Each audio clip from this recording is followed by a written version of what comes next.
Right, as we know, Australia's in its first recession in close to 30 years. But outside of Victoria, it's not all doom and gloom. Deloitte partner Chris Richardson says despite the recession, if things go right and the virus numbers go right, you generally start to get a beautiful recovery. Deloitte are predicting the economy will grow by 3.4% on average over the next 5 financial years. Joining me now for his analysis, the Australian's political editor, Dennis Shanahan's coming to us now from Canberra. Well, a little bit of good news is very, very welcome at the moment, Dennis. He's saying that, predicting growth. Obviously, we've got the issue with tourism and international students with our borders closed. Where's this headed? Oh, well, look, I think when the Deloitte starts to predict higher rates of growth than some of the international agencies, I think this is something to take note of. I think that they've been pretty good in predicting the future. Chris Richardson almost sort of picks the budget deficits or surpluses to a few dollars. So he has a great deal of credibility.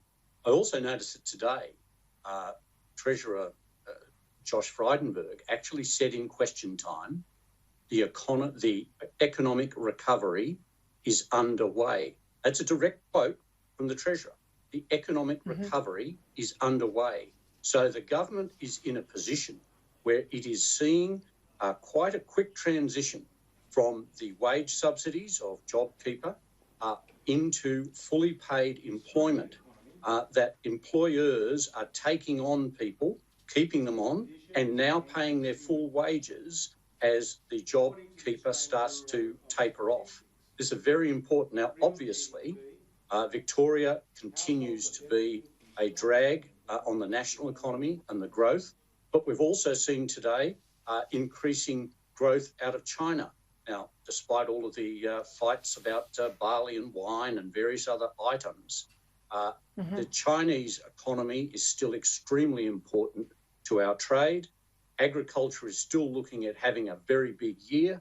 And so I think when Chris Richardson says we're looking at a beautiful recovery, it's not necessarily quick, but it's better than people expected. And look, it'll be very patchy too, because Victoria is 25% of the national economy.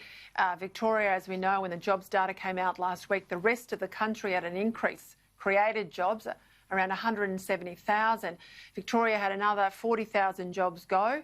That's 73,000 jobs over the last 2 months.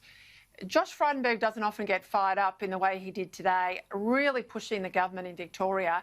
Yes, they announced some things yesterday, which are really minor changes to restrictions, but the real issue is business, getting business back to work. And that's on the long finger in a couple of weeks' time, but only if all these preconditions are met. People I've spoken to today and yesterday, Dennis, there are grave concerns that the hard work on repairing the broken contact tracing system in Victoria, people are gravely concerned that their work hasn't been done. This is critical. This is what happened in New South Wales that enabled them to get back on their feet, and this is what's happened everywhere else. This is the challenge for Victoria.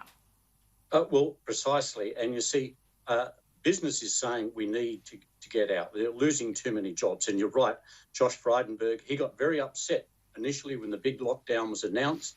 He took it very personally and he argued for Victorians and Melburnians. Today, he's accused Daniel Andrews of a callous disregard for jobs and people keeping their jobs. So it's really entering a hard political area. But business, large and small, the big banks, employers, various employer groups, obviously the tourism industry, the hospitality industry, the restaurants, the pubs, they all want more opening. They see that the extension of the travel from 5 kilometres to 25 kilometres being inconsistent and illogical with keeping small businesses shut. The Melbourne Mayor wants to see some of these businesses opened up so that a few people can come to outdoor areas and more people can go indoors.